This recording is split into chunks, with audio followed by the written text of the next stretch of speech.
4 heures de survol du Pacifique depuis Tahiti, 1700 km jusqu'à l'archipel des Gambiers, jusqu'à Mangareva, aux frontières sud-est de la Polynésie française. Les Gambiers, le premier poste avancé, dès 1834, de la mission catholique des Frères de Picpus, la congrégation des Sacrés-Cœurs de Jésus et de Marie. Mais aux Gambiers, certains ont aussi un cœur gros comme ça.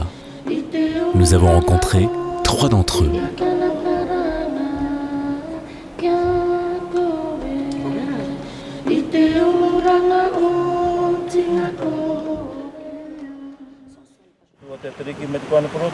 Amen. Kai Marie. Alors on a du poisson cru au lait de coco. Je suis vraiment heureux ici. Donc, avec les 2 activités, la pension, la perle, je suis épanoui.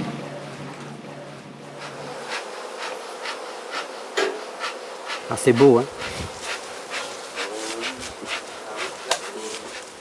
J'ai commencé à planter, bien sûr, au pied de la montagne. Ici, un autre là-bas, qui est un oranger, ça c'est un mandarinier. Et une ferme, c'est un petit village, ouais. C'est un petit village, exactement, oui.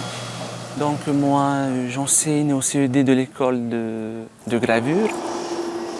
Et en même temps, je suis en activité dans la chorale Saint-Michel de Riquetea dans la cathédrale. Et bien entendu, je suis en activité aussi dans un groupe de danse.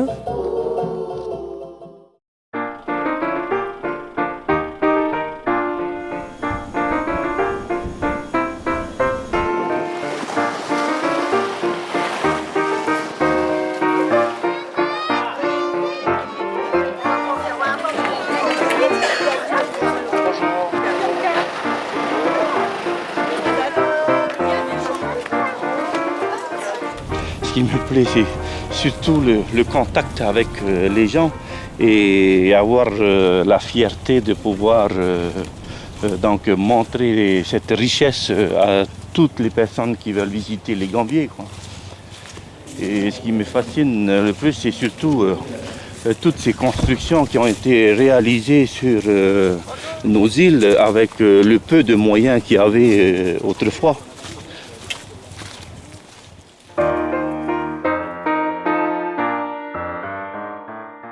Les gens, quand ils viennent ici, c'est qu'ils sont vraiment intéressés pour découvrir l'histoire du peuple mangaroulien, donc le changement un petit peu vers les dieux des chrétiens, quoi. Donc, vivre ailleurs, en dehors des Gambiers, alors là, moi, je pense que c'est impossible pour moi. Donc, je suis né ici, au Gambier. Donc, j'ai grandi ici, j'ai quitté, enfin, je suis né en 67, moi, hein, et j'ai quitté mon île en 79 pour les études à Tahiti. Je suis revenu en 87 pour travailler donc, dans l'enseignement catholique pendant presque 20 ans. Donc, et après ça, je me suis consacré vraiment là, à mes activités professionnelles et ma pension de famille, quoi. Donc, si vous voulez, si j'ai fait ça, c'était un petit peu pour préparer l'avenir de mes enfants. Là, je vais me lancer dans une deuxième pension. J'ai 4 enfants, donc il faut bien que je prépare des routes de secours. Tu te lèves, tu regardes derrière toi, il y a tous ces dégradés de bleu, ces îles, tout, le lagon qui est bien ouvert, tu n'as pas de circulation, tu n'as personne autour. Et voilà, quoi, tu respires. Tu es vraiment, comme on dirait, entouré de beaux paysages, quoi. Donc quand il y a des moments un petit peu plus hauts, ben, tu viens, tu regardes tout ça, et ben, là, ça te rend encore donne encore d'autres sources d'énergie, et voilà pour le travail. Et ça continue. Donc tous les jours, c'est comme ça, quoi. Donc poisson cru au lait coco, on a du ourou, on a du manioc, et on a de la dorade grillée sur le feu et du thon. C'est ce, ben, bon appétit, hein. Allez.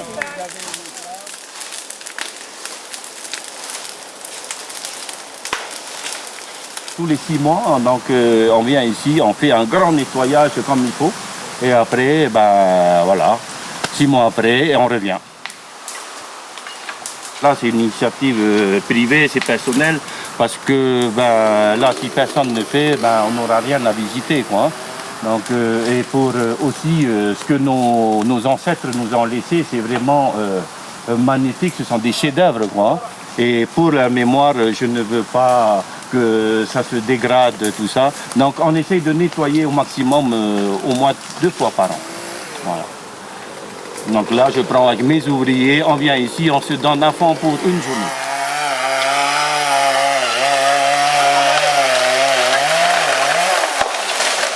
Mais bon, ça me fait plaisir. Moi. Une fois quand je vois tout ça sortir, c'est une joie pour moi. C'est comme si les monuments sont en train de s'habiller encore une nouvelle, comment dire, marque de, de costume, quoi. Ils sont tout propres, tout neufs, tout happy. Tout happy 2013. Et une fois propre, ça c'est ma joie. C'est comme si quand tu venais de prendre une bonne douche, donc tu te sens propre. Voilà. Parce que la femme, c'est toujours la planche, la routine, gratter les nains, sortir, Karcher, tout. Donc quand on a ça, on va aller respirer un petit peu ailleurs, soit sur le Mont d'Œuf avec la vue du Mont d'Œuf, soit ici par Aukena. Maintenant, ça fait longtemps que je pense à ce chemin-là. J'avais déjà planté des arbres fruitiers déjà il y a à peu près 8 ans déjà que j'ai commencé. Et là maintenant, on va essayer de faire participer les clients. Donc chaque client, à leur passage ici au Gambier, va planter un arbre. Et cet arbre-là va être numéroté avec le nom de la personne. Ça y est. Donc voilà. Et donc ça va servir à d'autres qui vont venir et tout ça. Et normalement le but c'est de revenir dans 10 ans et voir si l'arbre a donné. Service après-vente. Donc voilà, c'est ça, tout à fait.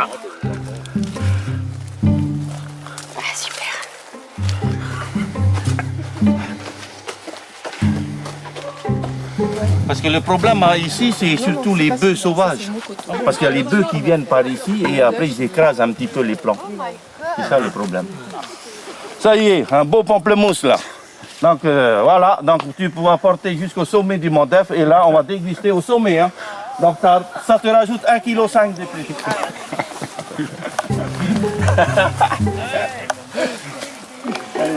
On va mettre là. Non, on y va, on va mettre là. C'est une légende des Rapa Nui, ça.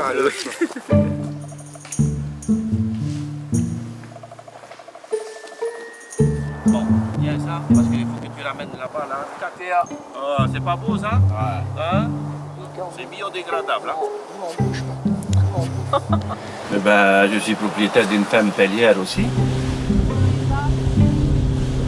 Et donc, j'ai commencé la ferme tout petit, quoi. Hein. Donc dans les années 90, moi j'ai commencé tout seul.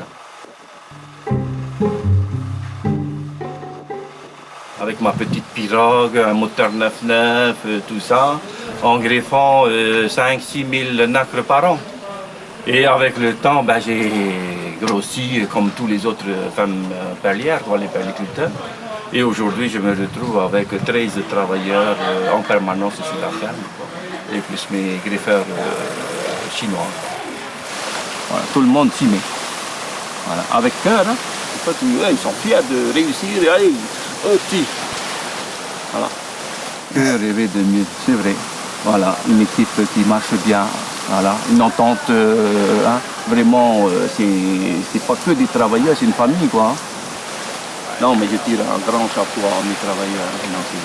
Voilà. Donc la journée touche à sa fin. Ça y est, c'est fini.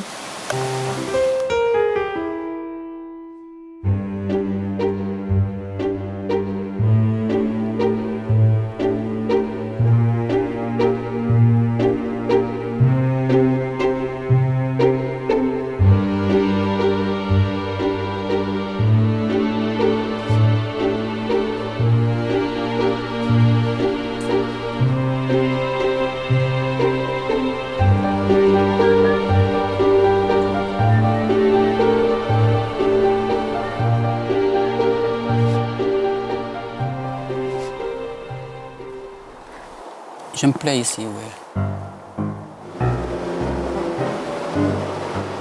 Ouais, mais comment comment on fait, comment on pourrait ne pas se plaire? On a un très beau lagon, il est très riche, il nous offre vraiment de très très belles perles. Pourquoi? Parce que c'est notre lagon, c'est la température, c'est parce qu'il est ouvert complètement. Quand je suis arrivé ici, je savais la vie qui m'attendait, je vivais comme tout le monde. Je travaillais beaucoup avec mon beau-frère. Quand c'était la saison de plonge de nac, on plongeait la nac. Avant, il n'y avait pas de pauvres, il n'y avait pas de riches, on était tous pareils. Cette histoire est incroyable parce que personne n'avait de l'argent, donc on avait nos pirogues et nos moteurs, et puis quand il y a de l'essence, on utilisait le moteur. Quand il n'y a pas d'essence, eh bien, on allait à la rame, quoi. Et donc on travaillait sur la plage, parce que bien sûr on n'avait pas de maison sur pilotis, de toute façon on n'avait pas les moyens. Et après ça s'est développé, mais ça reste quand même des entreprises semi-familiales, une relation familiale avec les patrons, quoi, bien sûr, c'est un petit village. Je suis arrivé en 75, j'ai eu le coup de foudre pour le pays. En 76, j'ai eu le coup de foudre pour une fille qui est ma femme aujourd'hui, et j'ai commencé à faire un élevage de poules pondeuses. Et après, avec mon beau-frère, on s'est lancé dans un élevage de cochons qui provenaient de Poulou, de Moria. Alors voilà, on a fait tellement de métiers. C'est bien en fait, on a plein d'expériences. La première fois quand j'ai mis les pieds en Polynésie, j'étais météo. J'étais dans l'armée et j'étais météo. Qu'est-ce qu'on vivait bien quand même. On prenait le temps de discuter. On ne savait jamais ce qu'on allait faire le lendemain. Et ouais, c'était super. C'était vraiment bien. Et c'est drôle à Gelée Royale, hein, parce que les hommes, ils ont compris déjà depuis des milliers d'années que grâce à ça, ça fait produire une abeille qui sera la reine et qui peut vivre plusieurs années, alors que les abeilles vivent simplement quelques semaines. Alors, les hommes ont bien vu que grâce à ce produit, eh bien, qu'on pouvait vivre plus longtemps. C'était le cas de Cléopâtre.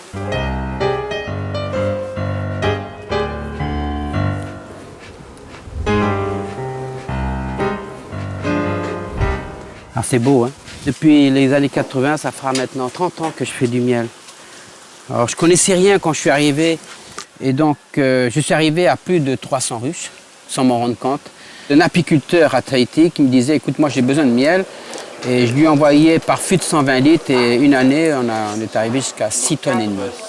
Une petite île comme Rikitea, comme Mangareva, là, ça peut déjà produire plusieurs tonnes. On peut avoisiner les 10 tonnes, quoi, si on place bien les ruchers. Quand il y a les rayons du soleil qui passent à travers, t'as l'impression que c'est de l'or liquide qui coule. Je t'assure, c'est fou, quoi. Et c'est la nature. C'est fou. Comment ne pas avoir du respect pour la nature, quoi. Si tu respectes bien la nature, je crois qu'elle te le rend bien, franchement. Je vais tenter de récupérer cet essaim. Il suffit de ne pas être allergique aux piqûres. On estime à peu près à entre 200 et 300 piqûres. Le gros risque pour un humain pour sa vie, quoi. Et tu peux rencontrer n'importe quel mangarivien, ils te le diront aussi. Ici, il y en a vraiment tout. Les premiers arbres que j'ai plantés, évidemment, c'est ceux qui sont le plus près du fond de la vallée. Et c'est eux les plus anciens, donc ceux qui produisent. Tu vois, ça, c'est vraiment cette bouse de vache qui est là. C'est pour ça que quand on a des plantations un peu délicates, que les vaches adorent, eh bien, il vaut mieux faire des enclos. Sinon, eh bien, elles viennent se servir, surtout la nuit. La nuit, comment dire, la nuit, elles sortent, parce qu'elles savent que nous, on dort. Elles ont assimilé ça. Et le dimanche, parce qu'elles savent aussi que tout le monde est à la messe. Alors, je t'assure, mais c'est vrai, ça peut sembler un petit peu comme ça, incongru, mais je t'assure, c'est vrai. Elles ont pu assimiler ça, c'est formidable, elles ont mémorisé ça.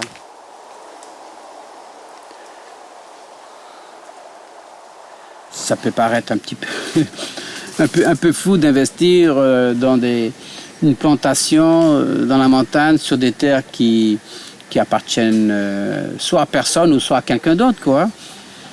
Et parfois ça suffit, hein.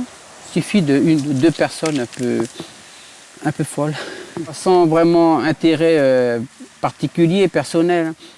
C'est ce qu'on a fait. Et puis je pense que j'avais estimé à peu près près de 10 000 plants qui avaient été plantés dans la montagne. Je trouve que une montagne qui produit des fruits, je trouve que c'est une montagne riche. C'est super. J'adore planter, j'aime bien. J'ai l'impression qu'une fois que j'ai planté, c'est comme si j'ai eu quoi, ma dose, quoi. Ici, on a vraiment tout.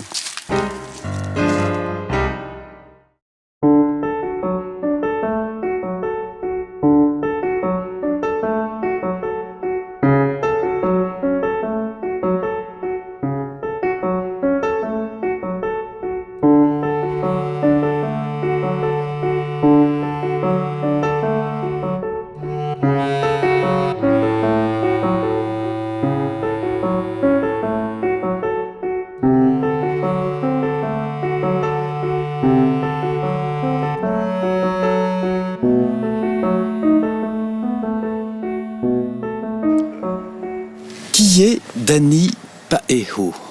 Paeho. Pardon. Je vis ici à Leketea, ça fait plus de 30 ans. Je n'ai jamais quitté mon île natale. Je n'ai pas fait mes grandes études à Tahiti.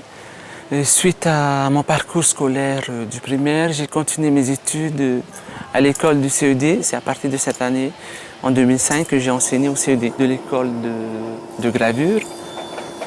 Et en même temps, je suis en activité dans la chorale Saint-Michel de Leketea, dans la cathédrale.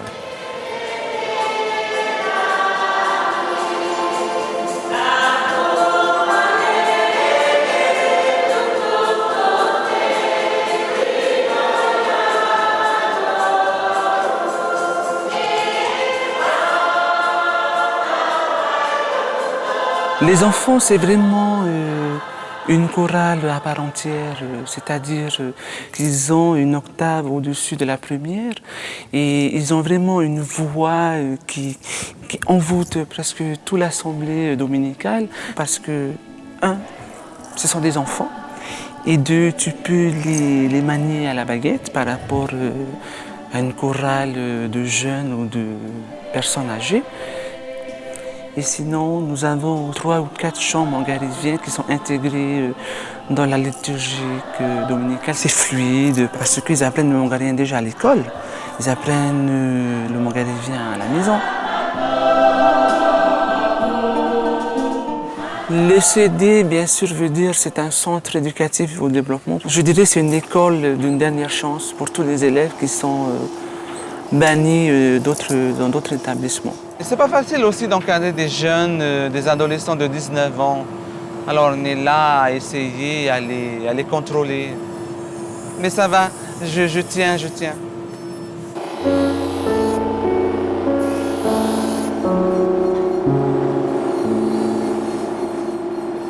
J'ai reçu un don de ma mère, parce que c'est une mère qui nous a bien éduqués. C'est une mère qui nous a toujours dit ne pas baisser les mains. Il faut toujours mettre ta main dans la boue pour pouvoir récolter quelque chose. Parce que je n'étais pas vraiment sûr d'être un enseignant. Parce que je n'ai pas fait les écoles au-delà du bac plus 4. J'ai eu que mon certificat. Et après, j'ai passé mon concours. J'ai eu un diplôme, bien sûr, qui concerne la gravure. C'est le seul diplôme que j'ai dans ma vie. Et comme vous voyez dans cette cathédrale, la plupart des accessoires liturgiques, des accessoires décoratifs, sont ornés de nacre et de coquillages et même incrustés de perles. Donc, cette partie-là, nous avons eu le privilège, et je dirais c'est un honneur pour moi et les élèves, puisse rénover toute cette partie ornée de nacre. Alors c'est vrai, c'est un challenge pour nous. Et bien entendu, nous avons aussi rénové le tableau de l'Assomption de la Vierge Marie. Mais par contre, le peindre, je l'ai oublié et pourtant je l'avais dans la tête. J'ai peur de dire des bêtises. Alors donc nous avons rénové aussi la petite couronne du Petit Jésus. C'est vraiment une partie qu'on ne va jamais oublier de notre vie parce que c'est gravé dans notre tête et bien sûr dans notre cœur.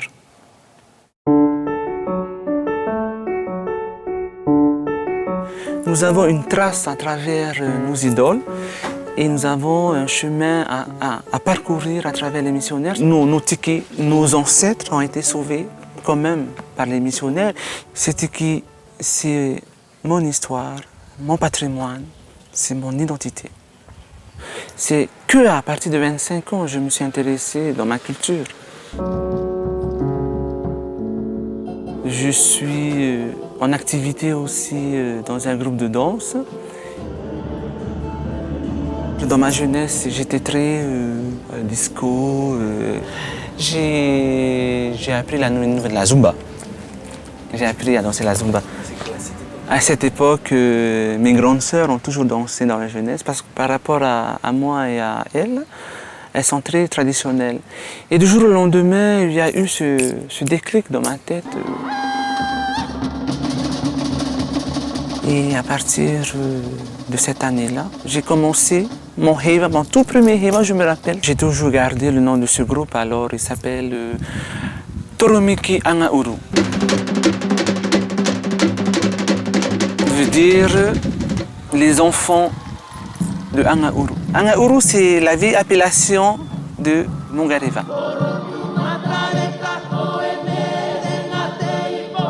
Mangareva. En 2000, une prestigieuse invitation pour l'inauguration de la place Touata. Alors c'est vraiment un honneur et c'est un défi que j'ai relevé avec toute la population. Et donc c'est vrai, ce fut vraiment un temps fort. Je dirais aussi qu'on a bien marqué nos pas sur Touata, parce que la danse mangarévienne suscite à frapper le sol. Alors donc je disais à mes danseurs, il faut qu'on casse Touata. Poétiquement parlant, il faut qu'on marque nos pas. Et aussi, je rajouterai sans me vanter, ça a été une année pour moi et mes compatriotes, une année formidable.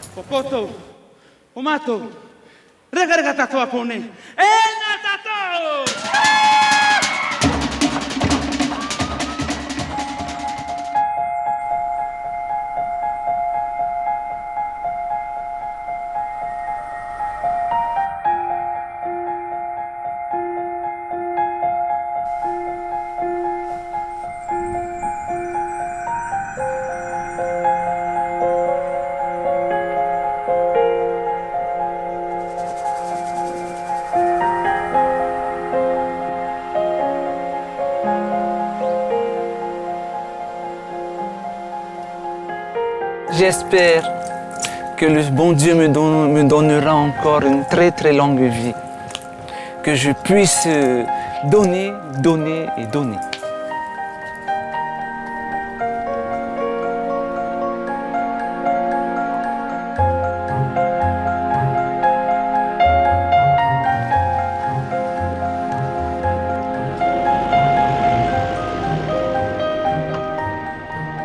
C'est pas que pour le business c'est secondaire, c'est vraiment l'amour un petit peu de notre île, quoi, et de penser un petit peu aux enfants.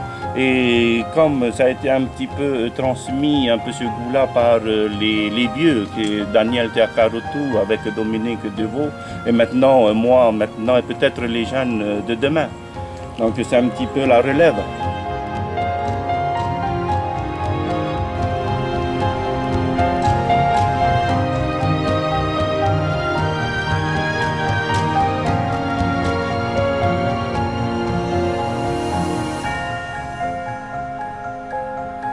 Si je devais défendre un pays, je défendrais la France, mais d'abord je défendrais Rikitea, tu vois. Je ne sais pas contre quoi, contre qui, mais je serais le premier. Tu vois, il n'y aura pas besoin de me prier pour ça.